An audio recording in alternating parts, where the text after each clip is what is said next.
எப்போ வந்து ஏஐ ஒரு மனிதனை தோற்கடிச்சதோ அப்போவே சீனா வந்து வீழ்ச்சிச்சு. ஒரு காலத்தில் வந்து பெட்ரோல் யார் கண்ட்ரோலில் இருக்கோ அவங்க உலகத்தை கண்ட்ரோலில் வச்சுக்கலான்ற மாதிரி அதுக்கு அடுத்து இந்த மாதிரி ஏஐ யார் வந்து அதில் தன்னிறைவு அடைகிறாங்களோ. ஃபேஸ்புக் ஏன் லாமா ஓப்பன் சோர்ஸ் பண்ணாங்க? இதே காரணம் தான். இப்போ தான் வந்து அமெரிக்கா ஒரு பெரிய அனௌன்ஸ்மெண்ட் பண்ணியிருக்காங்க. ஏஐயில் வந்து பொது அறிவு அளவுக்கு அதை வளர்க்குறதுக்கு ட்ரம்ப்போட சேர்ந்து ஒரு அறிவிப்பை வெளியிட்டிருக்காங்க. அது வெளியான கொஞ்ச நாளில் இது வந்திருக்கு. அப்படின்னா இதில் ஸ்ட்ராட்டஜி இருக்குமானா இருக்கலாம். ஏஐனா காசு போடலாம்ப்பா அப்படின்னு தேவைக்கு அதிகமாக காசு போட்டு அதனால் அவங்களும் ஹைப் பண்ணிக்கிட்டே வந்துட்டாங்க. இப்போ $200 கொடுத்தா தான் நான் வந்து உங்களுக்கு ஒரு மாடலை நான் வந்து அன்லிமிட்டட் யூசேஜுக்கு தர முடியும் அப்படின்னு ஒரு நிறுவனம் அறிவிக்குது. எந்த இதில் அவங்க அதை அறிவிக்கிறாங்க? இப்போ அமெரிக்காவை பொறுத்த வரைக்கும் என்ன சொன்னோம், சீனாவை நம்ப முடியாது, அங்கே தகவல்கள் எல்லாமே வந்து ஃபில்டர் ஆகி தான் வரும், எந்த ஒரு இதுவும் வந்து அவங்களுடைய ரகசியங்கள் எதுவும் வெளியில் வராது, இருந்துட்டு போட்டோம். இப்போ இவ்வளோ சொல்கிறாங்களே, அமெரிக்கா இந்த மாதிரி எதுவுமே பண்ணாமல் இருக்காங்களா, அவங்கள முழுக்க முழுக்க நம்பலாமா அப்படின்னா அதுலேயே நிறைய கேள்விகள் இருக்குது. நீங்கள் ஒரு கேள்வி கேட்பீங்க, அது ரொம்ப லெஜிடான கேள்வியாக இருக்கும், அதில் எந்த ஒரு தவறான இதுவும் இருக்காது. ஆனால் சடனாக வந்து ஏஐ வந்து இந்த மாதிரி கேள்விக்கெலாம் நாங்கள் பதில் சொல்கிறதில்ல அப்படின்னு சொல்கிறத நீங்கள் பார்த்துருப்பீங்க. பெரிய பெரிய ஏஐ டெவலப்மெண்ட்டில் பின்னணியில் இருக்கக்கூடிய ஆட்களில் இந்தியர்கள் இருந்திருப்பாங்க. ஆனால் இதுக்கான முதல் போட்டு முதலாளிகளாக இருந்து செய்கிற இடங்களில் அவங்க இல்லை.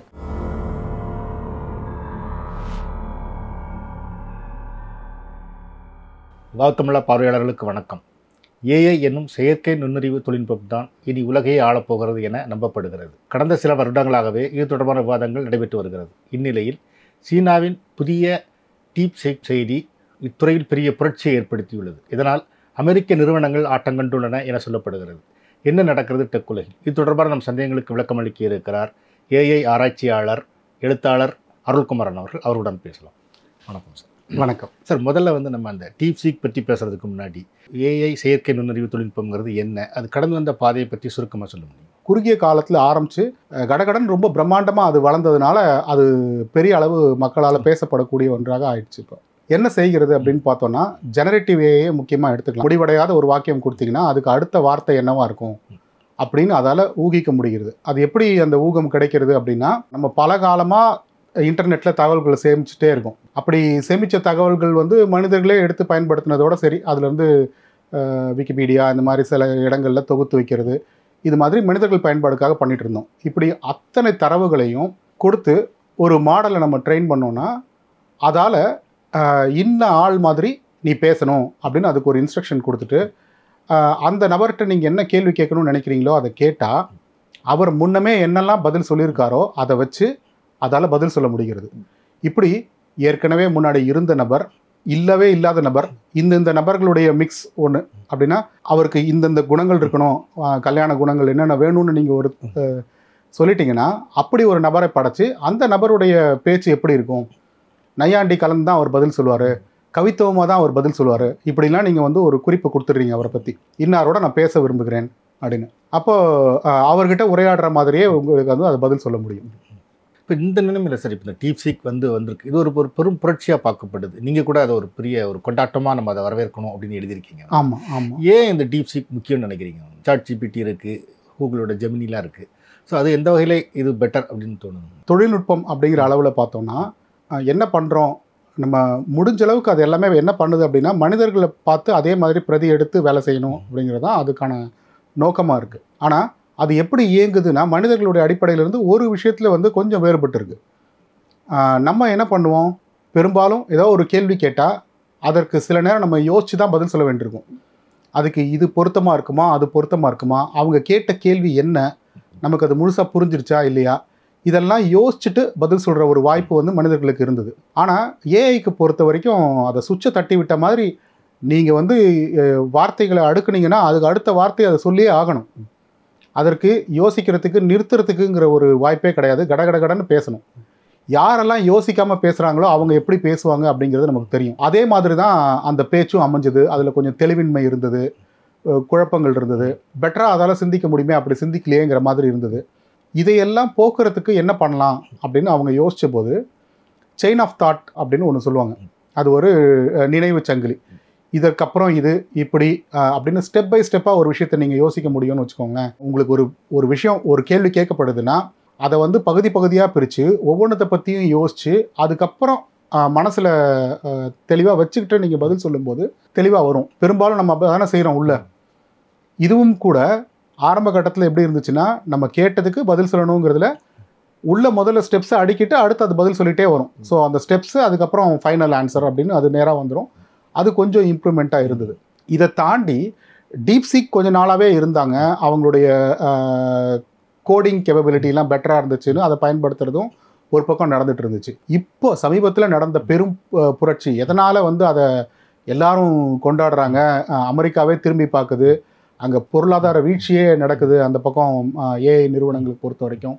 இதெல்லாம் ஏன் அப்படின்னு பார்த்தோன்னா இந்த சிந்திக்கக்கூடிய மாடல்கள் அப்படின்றத வந்து அமெரிக்காவில் இப்போ தான் கொண்டு வந்திருக்காங்க. அது என்ன பண்ணோன்னா நீங்கள் கேள்வி கேட்டிங்கன்னா உங்களுக்கு உடனே பதில் சொல்கிறதுக்கு பதிலாக கொஞ்ச நேரம் யோசித்து அதுக்கே ஒரு தெளிவு வந்து இப்போ பதில் சொல்லலாம் அப்படின்னு அது முடிவு எடுத்ததுக்கப்புறம் பதில் சொல்லும். இந்த யோசிக்கிறது போது என்ன பண்ணும் அப்படின்னா அதுவே வந்து இதே இந்த நினைவு சங்கிலி சொன்னேன் இல்லையா, அது மாதிரி வந்து ஒவ்வொன்றா எடுத்து அடுக்கி ஸ்டெப் பை ஸ்டெப்பாக அடுக்கிட்டு அதுலேருந்து ஒரு தெளிவுலேருந்து வந்து பதில் சொல்கிறது ஒன்று. ரெண்டாவது என்ன பண்ணுதுன்னா கம்ப்யூட்டர்கிட்ட ஒரு கேள்வியை வந்து 10 தடவை கேட்டாலும் 10 தடவையும் ஒரே மாதிரி தான் சொல்லும். அது வந்து டிட்டர்மினிஸ்டிக்னு சொல்லுவோம். ஆனால் மனிதர்கள்ட்ட ஒரே கேள்வியை 10 தடவை கேட்கும்போது அவங்களால 10 தடவை அதே மாதிரி சொல்ல முடியாது. இந்த தன்மையை பயன்படுத்தி தான் நம்ம வந்து என்ன பண்ணுறோம், அவங்க வந்து பொய் சொல்கிறாங்களா உண்மை சொல்கிறாங்களா. ஏன்னா பொய்யா இருந்தால் கற்பனை கலக்கும்போது ஒவ்வொரு தடவையும் வந்து சொல்கிற பதில் வந்து கொஞ்சம் கொஞ்சமாக மாறிக்கிட்டே தான் இருக்கும். அதை வச்சு நம்ம எளிதாக கண்டுபிடிச்சிடலாம் அப்படின்ற மாதிரி டெக்னிக்ஸ்லாம் வச்சுருக்கோம். இப்படி கற்பனையை வந்து பயன்படுத்தி பலவிதமான பதில்களை எடுத்துக்கிட்டு அதில் பெஸ்ட்டு பதில் எது, இப்போ என்னெல்லாம் நம்ம கேட்டோம், நம்ம கேட்டதுக்கு அது பல வகையான பதில்களை எடுத்து தொகுத்துட்டு இந்த பதில்களில் எது பொருத்தமானதாக இருக்கும் அப்படின்னு பார்த்து அந்த பதிலை எடுத்து நமக்கு கொடுக்கும். அப்படி கொடுக்கும்போது அது இன்னும் தெளிவாக இருக்குது, ப்ராப்ளம் வந்து நமக்கு சால்வ் பண்ணக்கூடியதாக இருக்குது அப்படிங்கிற மாதிரி பார்க்குறோம் நம்ம. இல்லை டீப்சீக் பற்றி சொல்லும்போது என்ன சார், நீங்களும் சொல்லி எழுதியிருக்கீங்க அதை வந்து அது ஓப்பன் சோர்ஸாக இருக்கிறது ஒரு முக்கியமான விஷயம்னு சொல்கிறீங்க. அது ஏன் முக்கியம்? ஓப்பன் ஏஐ முதலான நிறுவனங்கள் என்ன பண்ணாங்க, இந்த மாதிரி கவனித்து யோசித்து அது பதில் சொல்கிற மாதிரி அதை கொண்டு வந்துட்டாங்க. அப்படிப்பட்ட மாடல்களுக்கு அதிக விலையெல்லாம் வச்சாங்க. சாட் ஜிபிடியே வந்து உங்களுக்கு ப்ரீமியம் $200 கட்டினீங்கன்னா நீங்கள் அதுக்கிட்ட சிந்திச்சு செயல்படக்கூடிய மாடல் கிட்ட நீங்கள் மாதம் ஃபுல்லாக எந்த ஒரு இதுவும் இல்லாமல் ஃபுல்லாக கேள்வி கேட்டே இருக்க முடியும் அப்படிங்கிற மாதிரி பண்ணாங்க. ஸோ அப்படி இருக்கக்கூடிய ஒன்றை ஓப்பன் சோர்ஸ் மாடலாக ரொம்ப குறைஞ்ச செலவில் தயாரித்து முழுக்க யார் வேணால் பயன்படுத்துகிற மாதிரி அவங்க வெளியிட்டிருக்காங்க. அப்போது இந்த மாதிரி ஒரு மாடல் தயாரிக்கிறதுக்கு இவ்வளவு செலவாகும், இவ்வளவு நாட்கள் ஆகும், இத்தனை ப்ராசஸஸ் இருக்க மாதிரி ஒரு சிஸ்டம் தேவைப்படும் அப்படின்னு சொல்லப்பட்ட பல விஷயங்களை வந்து இப்போ அவங்க வந்து அப்படி இல்லை அப்படிங்கிற மாதிரி ஆக்கியிருக்காங்க. ஸோ அப்படி ஒன்று சாத்தியமா, சுத்தமாக அதிக வசதிகள் கொடுக்கப்படாத ஒரு நாட்டிலிருந்து, ஏன்னா இப்போ NVIDIA ப்ராசஸர் வந்து யார் வாங்கலாம், அந்த லேட்டஸ்ட் ப்ராசஸர் எத்தனை ப்ராசஸர் யார் வாங்க முடியும் அப்படிங்கிறதுலே வந்து பயங்கரமான கண்ட்ரோல் இருக்குது. அவ்வளோ எளிதாக நீங்கள் வந்து வாங்கிட முடியாது. அப்படி இருக்கக்கூடிய சூழ்நிலையில் ஒரு பெரிய இன்னோவேஷன் ஒரு சின்ன நிறுவனத்துடைய சைட் ப்ராடக்ட்டுக்கு வந்திருக்கு. டீப்சீக் வந்து அவங்களுடைய மெயின் ப்ராடக்டே கிடையாது, ஒரு சைட் ப்ராடக்ட். அப்படி ஒன்று தயாரிச்சுட்டு அவங்க வந்து அதை இலவசமாக வெளியிட்டாங்க. இப்போ அது யார் வேணால் பயன்படுத்த முடியும். அதனுடைய டிஸ்டில்டு வெர்ஷன் ஆஃப் மாடல்ஸ் கூட அவங்க வெளியிட்டிருக்காங்க. டிஸ்டில்டு வெர்ஷன் ஆஃப் மாடல்னால் எப்படி அது வேலை செய்யுதுன்னா, இப்போ தகவல்கள் வந்து அது எடுத்து பலதும் வந்து கற்றுக்கிட்டு இருக்கு, அதால் தெளிவாக பதில் சொல்ல முடியுது. இவ்வளோ பெரிய மாடலாக ரன் பண்ணும்போது, அதுக்கு அத்தனை பேராமீட்டர்ஸ் வச்சு ரன் பண்ணும்போது அதால் தெளிவாக பதில் சொல்ல முடியுதுன்னு வச்சுக்கோங்களேன். அப்படி தெளிவாக சொல்லப்பட்ட பதில்களில் இருந்து தொகுத்து ஒரு குட்டி மாடலை நீங்கள் ட்ரெயின் பண்ணலாம். பெரிய மாடலை வச்சு ஒரு குட்டி மாடல் ட்ரெயின் பண்ணிங்கன்னா அது ரொம்ப சின்ன கம்ப்யூட்டரில் கம்மியான செட்டப்லேயே கம்மியான விராம் வச்சு அதால் ரன் பண்ண முடியும். அது எஃபிஷியண்ட்டாக வேலை பார்க்கும். ஸோ உங்களுடைய கணினியிலேயே கூட அதை நீங்கள் இயக்கி பார்க்கறதுக்கான சாத்தியம் வந்திருக்கு. இதனால தான் டீப்சீக் வந்து ஒரு பெரிய புரட்சி அப்படின்னு அதை வந்து கொண்டாடுறாங்க. ரொம்ப முக்கியமாக பார்க்கப்படுறது என்ன, மிக குறைவான செலவில் அதை எப்படி உருவாக்குனாங்க அப்படிங்கிறது. அமெரிக்கா வந்து ஓப்பன் ஏஐ வந்து 10 வருஷத்துக்கு முன்னாடியே தொடங்கிட்டாங்க, டீப்சீக் வந்து 2 வருஷத்துக்கு முன்னாடி தான் தொடங்கினாங்க அப்படின்னு போட்டிருக்காங்க. அதே மாதிரி ஓப்பன் ஏஐ வந்து 4500 ஊழியர்கள் அதில் இருக்காங்க. பட் டீப்சீக்கில் வந்து 200 பேர் தான் இருக்காங்க அப்படின்னு பார்த்தாங்க. அது மாதிரி ஓப்பன் ஏஐ வந்து 56,100 கோடி ரூபா முதலீடு, டீப்சீக்கு வெறும் 85 கோடி ரூபா முதலீடு தான். சாட் ஜிபிடி மாடலை உருவாக்க ஓப்பன் ஏஐ வந்து செலவிட்ட தொகை 8500 கோடி. ஆனால் டீப்சீக்கை உருவாக்குறதுக்கு 500 கோடி தான் செலவாக்கப்பட்டிருக்கு அப்படின்னு சொல்கிறாங்க. எப்படி இவ்வளவு மலிவான செலவில் அதை உருவாக்க முடிஞ்சதுன்னு நினைக்கிறீங்க? கான்ஸ்பிரன்சி தியரிஸ்லாம் இருக்கு. உண்மையிலேயே அவங்க அப்படி தான் பண்ணாங்களா, அவங்க வேணும்னே வந்து அவங்க போட்ட முதலீடை வந்து குறைச்சி சொல்கிறாங்க அப்படின்லாம் சொல்லிட்டு இருக்காங்க. ஆனால் இப்படி இது ரொம்ப நாளைக்கெல்லாம் நீடிக்க முடியாது. ஒரு பொய் அப்படி சொல்லியிருந்தாங்க அப்படின்னா சீக்கிரமே கண்டுபிடிச்சிருவாங்க. இதை கண்டுபிடிச்சி சொல்ல வேண்டிய கட்டாயம் வந்து அமெரிக்க ஏஐ நிறுவனங்களுக்கு இருக்குது. அதனால தொடர்ச்சியாக அவங்க ஈடுபடுவாங்க. அவங்களுக்கு எந்த ஒரு சாட்சி கிடைச்சாலும் அதை அவங்க வெளியிட தான் போகிறாங்க. டீப்சீக்கை பொறுத்த வரைக்கும் இது என்ன நடந்திருக்கு அப்படின்னா, அவங்க கிட்ட இது மாதிரி கம்ப்யூட்டிங் பவர் ஜிபியு வந்து நிறைய அவங்க வாங்கியிருக்காங்க. ஏன்னா கிரிப்டோகிராஃபியில் அவங்க இன்வெஸ்ட் பண்ணாங்க. அதுக்காக என்விடியாவுடைய பழைய ப்ராசஸஸ் அவங்கக்கிட்ட இருந்திருக்கு. அதை வச்சு தான் நாங்கள் பண்ணோம் அப்படிங்கிறாங்க. அவங்களுடைய மாடலை அவங்க எப்படி க்ரியேட் பண்ணாங்க அப்படிங்கிற அந்த டெக்னிக் பார்த்தோன்னா, மனிதர்களுடைய தலையீடுங்கிறது வந்து ட்ரைனிங்கில் ஒரு முக்கியமான அம்சம். அப்போது ஒரு லெவலுக்கு நீங்கள் இப்போ என்ன பண்ணுறோன்னா, வதன்னு நமக்கு கிடைச்ச தகவல் எல்லாம் தூக்கி கொட்டிடுறோம். அதில் அப்படி கொட்டி 6-7 நாள் வந்து அந்த தகவலெல்லாம் வாங்கி அது ட்ரெயின் ஆகி ரெடியாக இருக்குன்னு வச்சுக்கோங்களேன். அதுக்கப்புறம் நம்ம கேள்வி கேட்டால் பதில் சொல்கிற மாதிரி அதை பக்குவப்படுத்தணும். அந்த பக்குவப்படுத்துகிற ப்ராசஸில் அது சரியாக பதில் சொல்லிச்சா இல்லையா, அதை இன்னும் எப்படி பெட்டர் ஆக்கிறதுங்கிறதுக்கு ஹியூமன் ஃபீட்பேக் ஒன்று இருக்கும். ரீஇன்ஃபோர்ஸ்மெண்ட் லேர்னிங்னு ஒன்று இருக்குது. அதில் வந்து ஹியூமனை பயன்படுத்தி பண்ணுறதுன்றது இருக்குது. ஸோ அதுதான் வந்து முக்கியமான காஸ்ட் ஃபேக்டராக இருக்குது ஓப்பன் ஏஐக்கெலாம். அதுக்கு நிறைய ஆட்களை வச்சு நிறைய பண்ணி அவங்க பண்ணியிருக்காங்க. ஆனால் இதே விஷயத்த டீப்சீக்கை பொறுத்த வரைக்கும் அவங்க வந்து வேறு மாதிரி மனிதர்களுடைய தலையீடு இல்லாமையே அது ரன் ஆகுற மாதிரி ஒரு விஷயம் பண்ணியிருக்காங்க அப்படின்னு சொல்கிறாங்க. ஸோ இப்போ இதே மாதிரி நாங்கள் கூட ஒரு மாடல் பண்ணிட்டோன்னு நடுவில் ஒரு கம்பெனி வந்துச்சு, ரிஃப்ளெக்ஷன் ஏஐன்னு. அவங்க வந்து அதை இப்படி ஒன்று நாங்கள் பண்ணிட்டோம், அதை வெளியிட போகிறோம்னு சொல்லி ஏஐ உலகமே வந்து பிரமிச்சு போய் அவங்கள பார்த்துட்டு இருந்துச்சு. பாருங்கள் எங்கள் மாடல் எவ்வளோ அழகாக பதில் சொல்லுது அப்படின்லாம் காமிச்சாங்க. அப்புறமா பார்த்தா அது உண்மையிலே வந்து ரியல் மாடல் இல்லை. அதுக்கு பின்னாடி வந்து கிளாடை அவங்க போட்டு ரன் பண்ணி இப்போதைக்கு ஏதோ காமிச்சு ப்ரூவ் பண்ணுற மாதிரி பண்ணியிருக்காங்க அப்படின்னு. இன்னி வரைக்கும் அவங்கக்கிட்டேருந்து அந்த மாதிரி அந்த ரிஃப்ளெக்ஷன் ஏஐன்னு ஒரு மாடல் வரவே இல்லை, இன்றைக்கி மார்க்கெட்டில் இல்லை. ஸோ அந்த மாதிரி போய் சொல்ல ரொம்ப நாளைக்கு நிற்க முடியாது. எப்போ அது நிற்க முடியும்னா, அவங்களுடைய சோர்ஸ் எல்லாமே வந்து வெளியில் எங்கேயுமே காமிக்காமல் அவங்களே வச்சுருக்காங்க, வெறும் அவுட்புட்டை மட்டும் நம்ம காமிக்கிறாங்க அப்படின்னா பின்னாடி என்ன இருக்குன்னு நமக்கு தெரியாது, நம்ம கெஸ் தான் பண்ண முடியும்.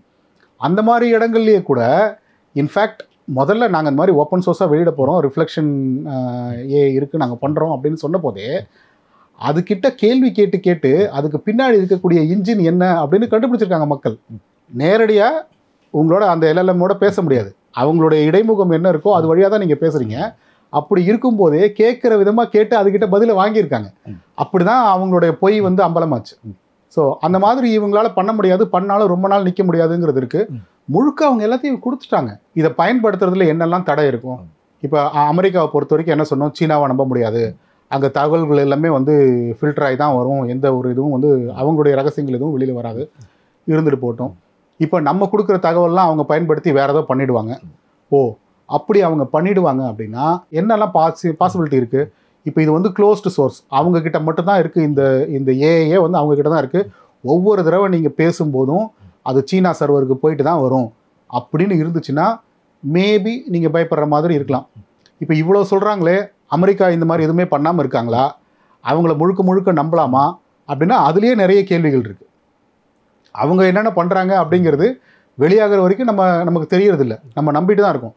பெரிய பெரிய நிறுவனங்கள் அப்படின்னு நம்ம நம்பக்கூடிய நிறுவனங்கள் கூட எந்த வேலையெல்லாம் எத்திக்கலாக இல்லையோ, எதெல்லாம் செய்யக்கூடாதோ அதெல்லாம் செஞ்சுட்டு அதுக்கப்புறம் அதுக்கு கப்பம் கட்டி சரி பண்ணிக்கலாம் அப்படின்னு நினைக்கக்கூடிய ஒரு போக்கு வந்து நம்ம பார்த்துட்டு தான் இருக்கோம். அப்போது அதே மாதிரி போக்கு சீனாக்கிட்டேயும் இருக்கலாம், அவங்க ஏதாவது பண்ணுறதுக்கு முயற்சி பண்ணலாம்.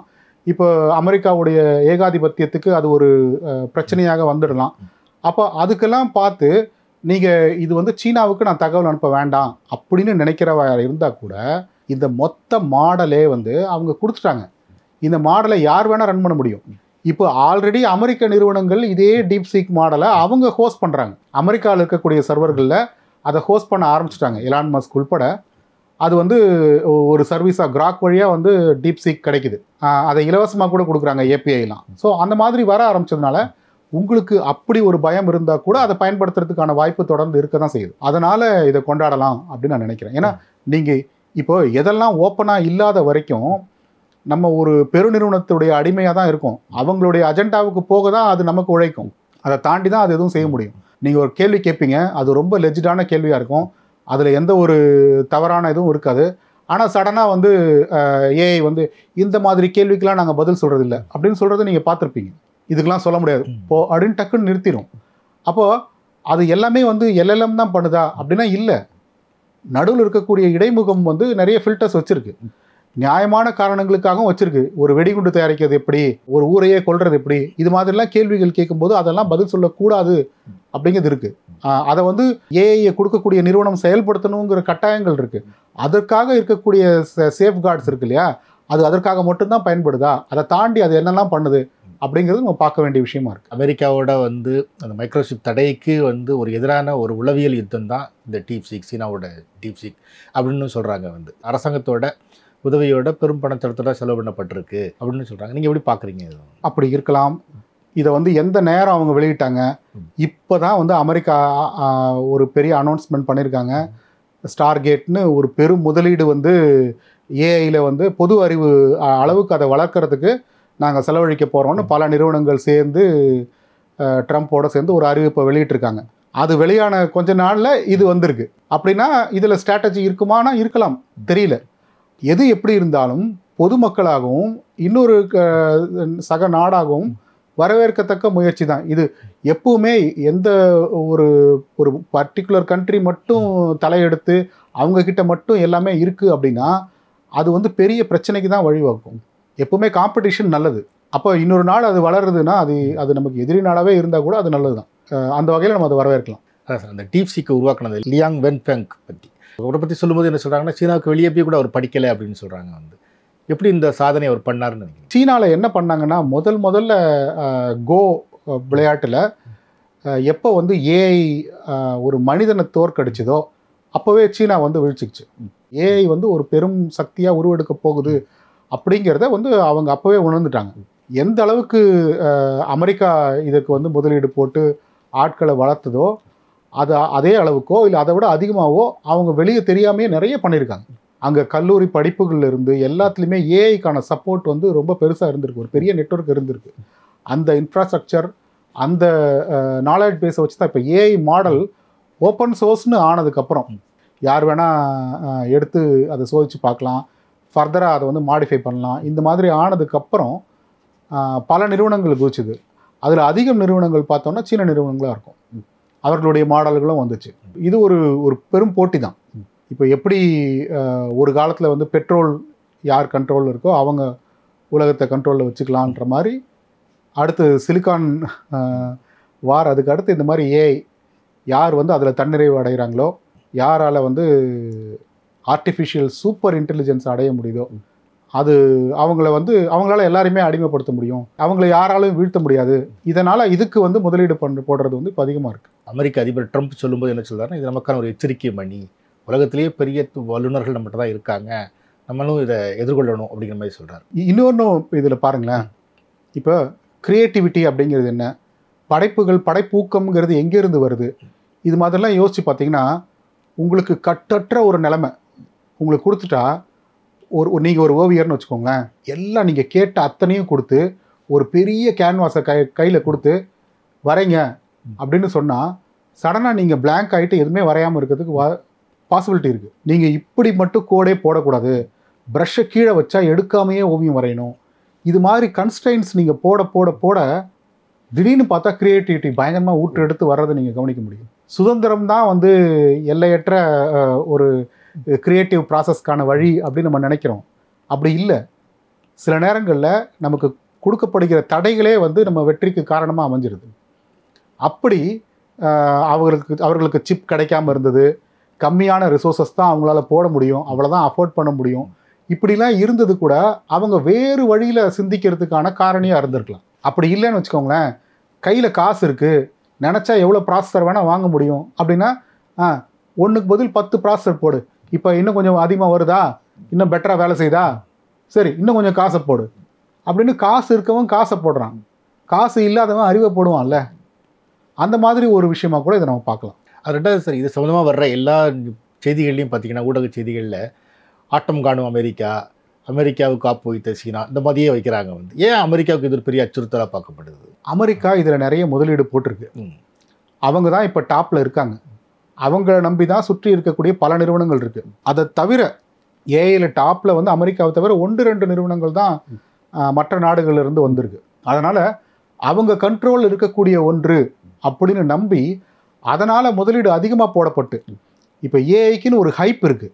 ஏஐ எவ்வளோ தூரத்தில் இருக்குது, அது என்ன பண்ணோம், அதுக்கு உண்மையிலேயே ஆகக்கூடிய செலவு என்னன்றது ஒன்று இருக்கு இல்லையா. அதை தாண்டி ஏஐனா காசு போடலாம்ப்பா அப்படின்னு தேவைக்கு அதிகமாக காசு போட்டு அதனால் அவங்களும் ஹைப் பண்ணிக்கிட்டே வந்துட்டாங்க. இப்போ $200 கொடுத்தா தான் நான் வந்து உங்களுக்கு ஒரு மாடலை நான் வந்து அன்லிமிட்டட் யூசேஜுக்கு தர முடியும் அப்படின்னு ஒரு நிறுவனம் அறிவிக்குது. எந்த இதில் அவங்க அதை அறிவிக்கிறாங்க, கொடுப்பாங்க, ஏன்னா இந்த அளவுக்கு வேலை பண்ணுறதுக்கு வேறு எதுவும் இல்லை அப்படிங்கிறது. இப்போ அப்படி இல்லையே, இன்னொரு மாடல் அந்த நிறுவனம் வந்து இலவசமாக கொடுத்துருக்கு. அப்படி இலவசமாக கொடுத்து இன்னும் இன்ஃப்ராஸ்ட்ரக்சர் இல்லாதனால இப்போ எல்லாரும் பாஞ்சு டீப் சீக்கை பயன்படுத்துறதுனால இன்றைக்கெல்லாம் நான் அதை ஓப்பன் பண்ணி பார்த்தா அது வேலை செய்ய மாட்டேங்குது. நீங்கள் அடிக்கடி கேள்வி கேட்குறீங்க சார், வெயிட் பண்ணுங்க அப்படிங்குது. ஏன்னா அவங்க சர்வருக்கு லோடு தாங்க முடியும், அந்த அளவுக்கு லோடு இருக்குது. அவங்க இன்ஃப்ராஸ்ட்ரக்சரை இப்போ அதிகப்படுத்த வேண்டியிருக்கும். அவங்க மட்டும்தான் பண்ணணும்னு அவசியம் இல்லை. இது ஓப்பன் மாடலுங்கிறதுனால கிராக் உள்பட மற்ற ப்ரொவைடர்ஸும் வந்து அதை ப்ரொவைட் பண்ண போகிறாங்க, மக்கள் பயன்படுத்த போகிறாங்க. அப்போ இவ்வளோ பெரிய இன்னோவேஷன் இவ்வளோ கம்மியாகவே வர முடியும் அப்படின்னா நீங்கள் ஏன் அதை பண்ணல அப்படிங்கிற கேள்வி இருக்கு இல்லையா. அப்போ உங்களுக்கு நான் காசு கொடுத்தது வேஸ்ட்டா, அதிகமாக கொடுத்துட்டேனா அப்படின்னு ஒவ்வொரு இன்வெஸ்டர்ஸும் யோசிக்க ஆரம்பிப்பாங்க இல்லையா. அப்போ என்ன, அவங்க அப்படியே எல்லாமே கொஞ்சம் பின்னடைஞ்சு போகும் இல்லையா. அதை தான் அவங்க அப்படி ஊதி பெருசாக்கி சொல்கிறாங்க. அப்போ இதனால் ஏஐக்கே பெரிய பின்னடைவா, என்விடியாவுக்கு வந்து பெரிய வீழ்ச்சியா, இது இன்னும் சிப் வாங்குறவங்களாம் கம்மியாக வாங்குவாங்களா? கிடையாது.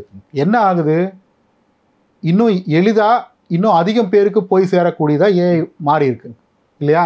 அப்படி மாறும்போது என்னாகும், இன்னும் அதிக யூஸ் கேசஸ் வரும், இன்னும் நிறைய பேர் பயன்படுத்துவாங்க. அப்போ திரும்ப தேவை அதிகமாகும்.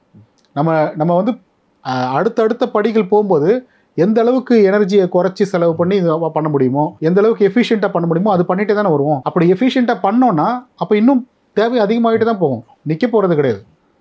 அதனால் வளர்ச்சி நிச்சயமாக எல்லா நாடுகளுக்குமே இருக்கும். அமெரிக்காவுக்கு மட்டும்தான் அப்படின்னு இருந்தது, இல்லாமல் போயிருக்கு. அவ்வளோதான். அமெரிக்காவோட ஏகாதிபத்தியம் அது ஒரு ஆட்டம் கண்டிருக்குங்கிறது உண்மைதான். ஏன்னா இப்போ யார் வேணால் பண்ண முடியுமே. திரும்ப நம்ம டிசிக்கு வந்தோம்னா பொதுவாக பார்த்தீங்கன்னா சீனாவோட பொருட்கள் எல்லாம் பற்றி ஒரு பொதுவான கருத்து என்னென்னா, அது மலிவானது, திறன் குறைஞ்சது அப்படிங்கிறது தான் ஒரு இதுவாக இருக்கும். இப்போ டிசிக்கு நீங்கள் பயன்படுத்தி பார்த்துருப்பீங்க வந்து.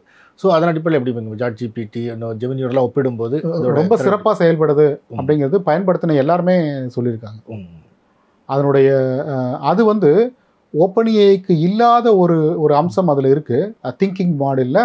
அந்த மாதிரி விஷயங்களை இப்போ அடுத்து ஓப்பன் ஏஐ உள்பட எல்லாரும் காப்பி அடிப்பாங்க. ஏன்னா இது ஓப்பன் சோர்ஸ் பண்ணியாச்சு. இப்போ எல்லாருமே இதோடைய டெக்னிக்ஸ் என்னென்னு பார்த்து அதே டெக்னிக்கை எடுத்து குட்டி மாடலுக்கு அப்ளை பண்ணால் கூட அது வேலை செய்யுது அப்படின்லாம் பார்த்து எல்லாம் எழுதிட்டு இருக்காங்க.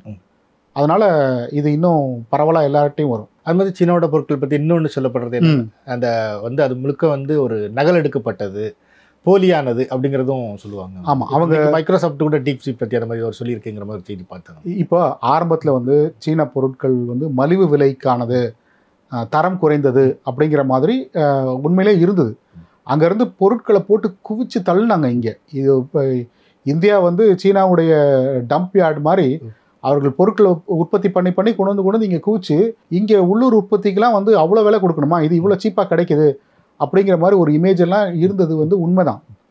ஆனால் நம்ம இன்னும் அந்த இமேஜையே சுமந்துட்டு தெரியும். அவங்க அதை தாண்டி எவ்வளோ தூரம் போயிட்டாங்க.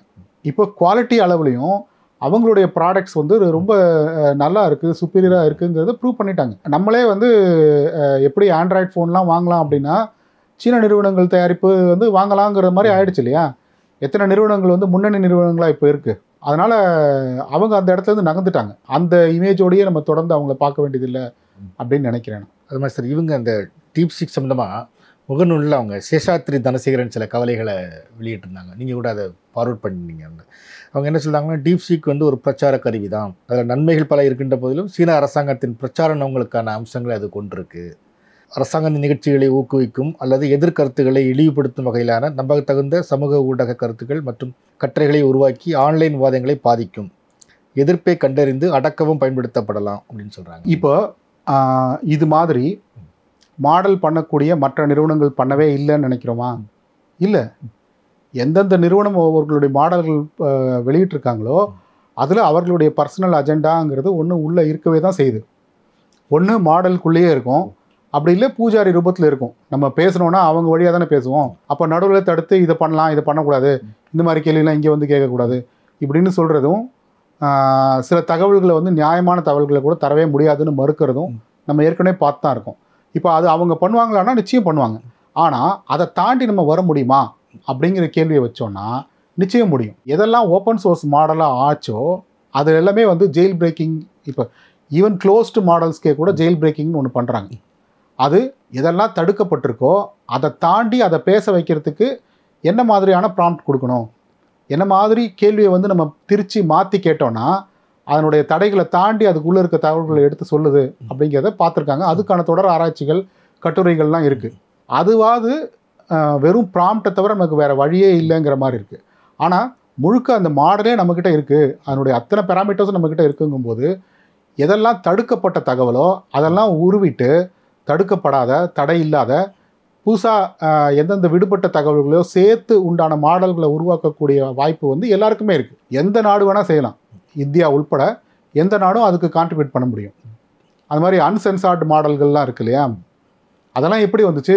ஒரு நிறுவனம் வந்து சென்சார்ட் மாடலை வெளியிடும், அப்புறம் ஓப்பன் சோர்ஸாக இருக்கிறதுனால யார் வேணால் அதில் போயிட்டு ஃபர்தராக மாடிஃபை பண்ணி நான் இந்தந்த இதெல்லாம் மறுக்குதோ அதெல்லாம் செய்ய வச்சு நான் ஒரு அன்சென்சார்ட் மாடல் வெளியிடுறேன் அப்படின்ற மாதிரி ஒருத்தங்களும் பண்ண முடியும். அப்படி இவர்கள் எதெல்லாம் வந்து உண்மைக்கு புறம்பாக அதுக்குள்ளே வச்சுருக்காங்களோ அந்த மாதிரி விஷயங்களை வெளியில் எடுத்து அதற்கு பதிலாக சரியான விவரங்களை நிரப்பி இன்னொரு மாடல் நம்மளால் தயாரிக்க முடியும். அந்த வாய்ப்பை அவங்க கொடுத்துருக்காங்கங்கிறதுனால தான் அது வந்து ரொம்ப முக்கியத்துவம் பெறுகிறது. ஏன் இவங்க கொடுத்தாங்க, அவங்க ரொம்ப நல்லவங்களா அப்படின்னா அப்படி தான் இருக்கணும்னு அவசியம் இல்லை. இப்போ அவர்களுக்கான வெற்றி வாய்ப்புங்கிறது இதை பண்ணதான். இப்படி இல்லாமல் டீப்சிக்கும் ஒரு மாடல், அவனை விட இவன் வந்து அவன் 5 ரூபா வச்சா இவன் 2 ரூபா வைக்கிறான், அதே வேலையை இதுவும் செய்யுது அப்படின்னா 10ஓட 11 அவங்க நின்று இருப்பாங்க. இப்போ நடந்த மாதிரி ஒரு அளவில் வந்து எல்லாரும் அதை பற்றி பேசி என்னவோ பெருசாக மாறிடுச்சுன்னு கொண்டாடுற விஷயம் நடந்தே இருக்காது. ஃபேஸ்புக் ஏன் லாமா ஓப்பன் சோர்ஸ் பண்ணாங்க? இதே காரணம் தான். ஏன்னா அவங்க 3வது ஆளாக நிற்கிறாங்க. எப்பவுமே மார்க்கெட்டில் 3வது ஆளுக்கு மதிப்பு இல்லை, அவர்கள் வளர்றதுக்கான வாய்ப்பு வந்து ரொம்ப கம்மி. இப்போ உதாரணத்துக்கு எடுத்துக்குவோம், iOS அப்படின்னு ஒன்று வந்து அது ரொம்ப அருமையாக ஸ்டாண்டர்ட் ஆகிட்டதுக்கப்புறம் டச் ஸ்க்ரீன் ஃபோன் தான் மார்க்கெட்னு ஆனதுக்கப்புறம் ஆண்ட்ராய்டுன்னு இன்னும் ஒன்று தான் வந்து 2வது இடத்துல நிற்க முடிஞ்சுது. இந்த 3வது இடத்துக்கு போட்டியிட்டது பல ஆப்ரேட்டிங் சிஸ்டம்ஸ். மைக்ரோசாஃப்டே ஒரு ஆப்ரேட்டிங் சிஸ்டம் வச்சுருந்தாங்க, அவங்க அதுக்கு ஒரு UI அதுக்கு ஒரு இது நிறைய அதை மெயின்டைன் பண்ணி போராடி பார்த்தாங்க. அதே மாதிரி பிரபலமான பல நிறுவனங்கள் அவர்களோட ஓன் ஆப்ரேட்டிங் சிஸ்டம்லாம் கொண்டு வந்தாங்க. அது எதுவுமே நிற்கலை. ஏன்னா 3வதுங்கிற ஒரு இடம் நிலையான இடமே கிடையாது. அது மார்க்கெட் நிறைய தடவை ப்ரூவ் பண்ணிடுச்சு. அப்போது இவங்க எல்லாத்தையும் தூக்கி புரட்டி போட்டு தலைகீழாக மாற்றினாலே ஒழிய அவர்களுக்கு ஒரு இடமே கிடையாது. அப்படின்னும் போது அவங்க இதுக்கு தயாராகிறாங்க. இது நமக்கு நல்லது. ஓப்பன் சோர்ஸ் ஆகிறது மூலமாக இன்றைக்கி நீங்கள் நான்லாம் கூட அதில் ஒரு புரட்சி பண்ணுறதுக்கான ஒரு வாய்ப்பு இருக்குது. அதை எடுத்து அதை வச்சு உபயோகமான ஒரு கருவியை நீங்கள் தயாரிக்க முடியும். அப்படியான வாய்ப்பு வந்து உங்களுக்கு கிடைக்குது. உலகம் முழுக்க பல நாடுகளுக்கு இந்தியா மென்பொருள் பொறியாளர்கள் போகிறாங்க வந்து. அது மாதிரி கூகுள், மைக்ரோசாஃப்ட் பார்த்திங்கன்னா அது மாதிரி பல முன்னணி நிறுவனங்களில் உயர் பொறுப்புகளில் இந்தியர்கள் இருக்காங்க வந்து. ஸோ இருந்தாலும் ஏன் இந்தியாவால் இது மாதிரி டீப்சீக் மாதிரி ஒரு செய்தியை உருவாக்க முடியலைன்னு நினைக்கிறீங்க? ஏன் நம்மகிட்ட இருக்கிற பின்னடைவு என்ன? பெரிய பெரிய AI டெவலப்மெண்ட்டில் பின்னணியில் இருக்கக்கூடிய ஆட்களில் இந்தியர்கள் இருந்திருப்பாங்க. ஆனால் இதுக்கான முதல் போட்டு முதலாளிகளாக இருந்து செய்கிற இடங்கள்ல அவங்க இல்லை. அப்படியே செய்கிறவங்களும் இந்தியாவில் இல்லை. அதுதான் அதில் இருக்கக்கூடிய வித்தியாசம். ஸோ அந்த இடத்துல வந்து அந்த தொழில் முனைவுக்கான ஊக்கம் கொடுக்கறது, அதற்கான வரவேற்பு கொடுக்கறது, அந்த மாதிரி விஷயங்களில் அரசாங்கம் ஈடுபடுறது இன்னும் பொருத்தமாக இருக்கும். அவங்க தூண்டி விட்டாங்கன்னா, அதற்காக பல வாய்ப்புகளை ஏற்படுத்தி கொடுத்தாங்கன்னா பண்ணுறதுக்கான சாதுரியம் நம்ம மக்களுக்கு இருக்குன்னு தான் நினைக்கிறேன். ஆனால் அதே நேரத்தில் இங்கே என்ன நடக்குது அப்படின்னா, நீங்கள் பார்த்தீங்கன்னா பொதுவாக இந்த ரிசர்ச் மாதிரி விஷயங்களுக்கான ஃபண்டிங் குறைக்கப்பட்டிருக்கு. ஆமாம். வேறு நீங்கள் இப்போ இது நம்ம சமூக வலைதளங்களோட அதை கிண்டலாக எழுதுகிறாங்க வந்து. IIT மாதிரி நிறுவனங்களோட தலைவர்கள் வந்து கோமியம் பற்றி பேசிகிட்டு இருக்காங்க அந்த நேரத்தில் அப்படின்னு. எப்படி பார்க்குறீங்க இந்த முரண்பாடை?